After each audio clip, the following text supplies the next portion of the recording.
Why are you spending time critiquing him the way your team looks right now, excuse me, without him? He's rehabilitating, trying to get onto the field of play. You didn't reach a long-term accord with him. He's still going to be looking for that.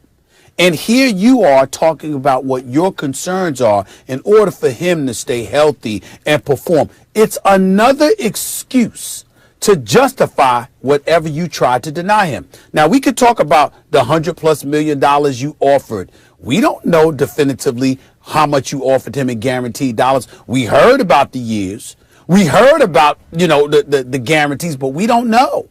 We don't know. There's a lot of speculation out there about what's true and what's not true as to what Jerry Jones offered Dak Prescott and why Dak Prescott said hell no. And we understand that Dak Prescott was saying, I think I'm better than Carson Wentz. I think I'm better than Jared Goff. We ain't sneezing at that now.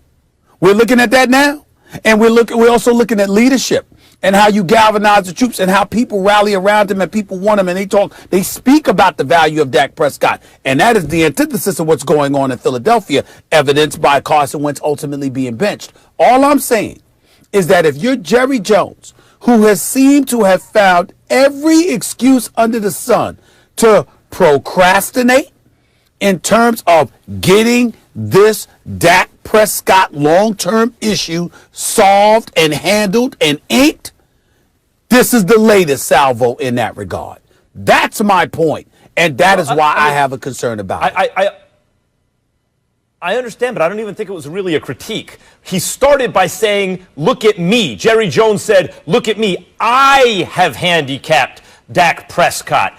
I didn't want him running because he's the one so good at it. I understand, but you can't last in the NFL. Then he refers to the quarterback in Seattle who's great, who's the best he's ever seen at avoiding punishment. And he ends by saying Dak is going to have to learn how to do that because he's so effective picking up yards with his feet. He's going to have to learn how to do that or else I won't have to pay him. Can I stop you by asking a question? Again.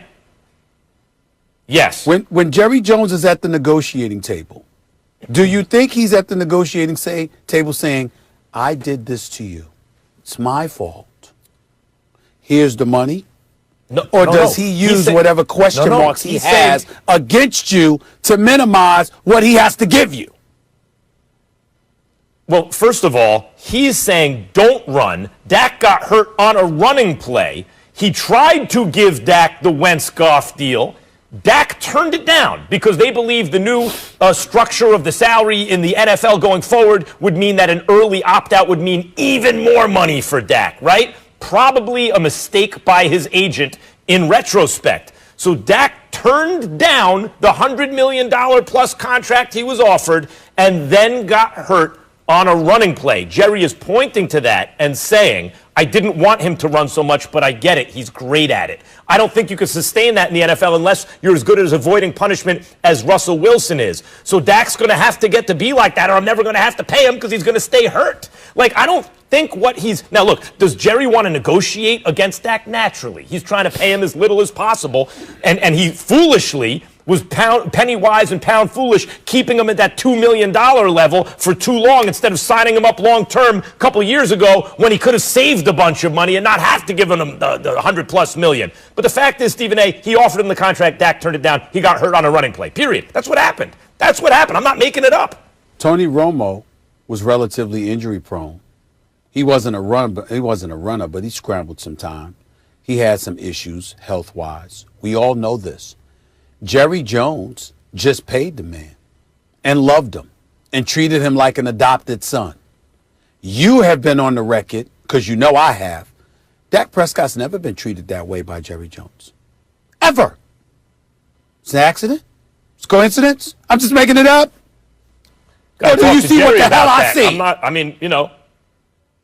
Look, Dak has represented the Cowboys not only so professionally and like you want the face of your franchise, but he went along with Jerry Jones even about in the most controversial moments of the NFL's recent history about kneeling. That's right. No doubt about it. Dak was trying to be the best soldier he could. Not only a general on the field and the face of the franchise, but a soldier for Jerry. Do I think that Jerry could have a better personal relationship with Dak?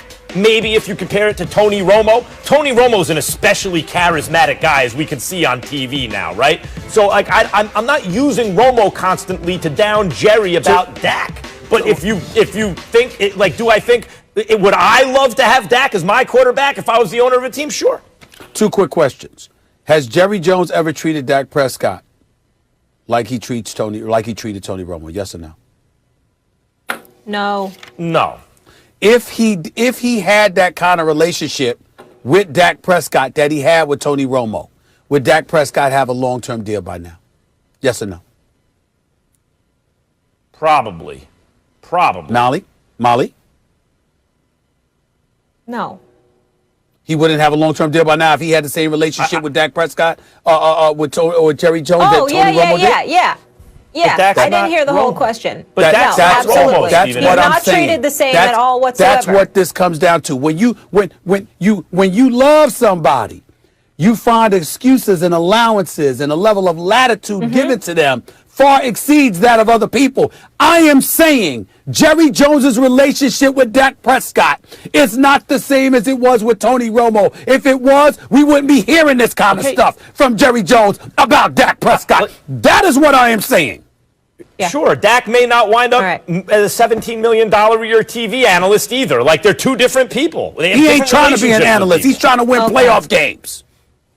Let's find your voice. I'm Alicia, and this is my masterclass. He's handicapped to some degree, Dak, because of the fact that he's so effective and has been in his career in the running game. And his ability to take it down and get the big play and get the yards. I've always known that he couldn't do that like that for long in the NFL. You can't do that. You look at, though, some quarterbacks that do live with it and have done good. The quarterback in Seattle is the best I've ever seen at sustaining success with his mobility. But he sure is good at it. And he sure has gotten, if you notice him, boy, he just does not get hit with a lot of impact. And so Dak can do that. Dak will do that. And he can evolve to where he just will take less and less hits. He has to, or we won't have him to play. All right, that was Jerry Jones talking about Dak Prescott. He has to run less. He has to evolve. And, you know, that boy over there in Seattle, I don't know.